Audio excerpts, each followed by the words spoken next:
الغابة حياة، الغابة نعمة، الغابة بحالها بحال الدار، خصنا نحافظوا عليها.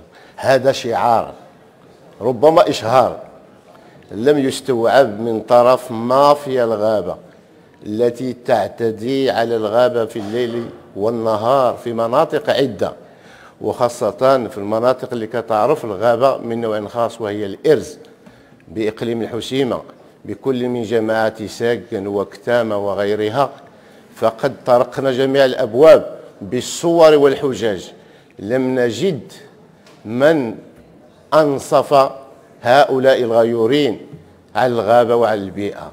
فلذلك نطرح هذا السؤال: ما هي الإجراءات التي تعتزمون القيام بها من أجل حماية الغابة من النهب والاندثار والاعتداء من طرف مافيا الغابة؟ شكرا. شكرا سيد نائب الرئيس، مشكورين. تفضلوا سيد الوزير، مشكورين. شكر الأخ الرئيس على هذه التعبير الصادق على فعلا الغابة ثروة وطنية تحتاج منا إلى كل الجهود باش نحميوها من كل اللي كيبيع بها. مع كامل الأسف كما قلت السيد الرئيس المحترم، الأماكن اللي شرط لها هي مجاورة للملك الغابوي.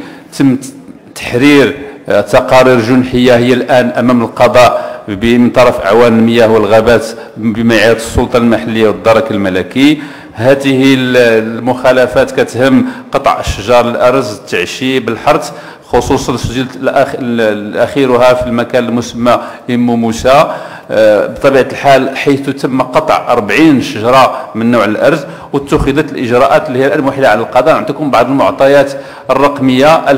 سنة 2013 عدد المحاضر التي حررت بهذه المنطقة 68، تم قطع 276 شجرة ديال الأرز. 2014 تم تحرير 65 محضر فيه كيهم 28 شجره ديال البلوط الفليني و243 شجره ديال الارز. 2015 كاين 20 محضر، 99 شجره ديال الارز و37 شجره ديال البلوط الفليني. بطبيعه الحال كما كتعرفوا الاخ الرئيس انه هناك دوريه مشتركه رقم 321 صدرات في 2011 بين وزاره الداخليه ووزاره العدل والمندوبيه ديال المياه والغابات، دارت من خلالها كتقوم عمليه مراقبه مستمره تحت اشراف النيابه العامه. وكما اكدتم على ذلك، هذا ينبغي ان يكون التعاون فيه بشكل تشاركي ما بين الساكنه، ما بين يعني المواطنين والجمعيات، وكذلك الضوء على المستوى الإضافي. شكرا سيد الوزير. كلمه لكم سيد الرئيس، تفضلوا. سيد الوزير، الغابة ملي كنقولوا راه عندنا يعني أدلة أنه اليوم البارح 25 شجرة من الإرز اللي عندهم 100 سنة، راه الهكتارات ماشي شجيرات، راه كاين مافيا فيها السلطة، فيها المياه والغابات، فيها السرة، تنهب وتقطع وتباع لمحل النجارة داخل المركز يسكن، بمعنى أن هناك تواطؤ المسؤولين. حاميها حراميها.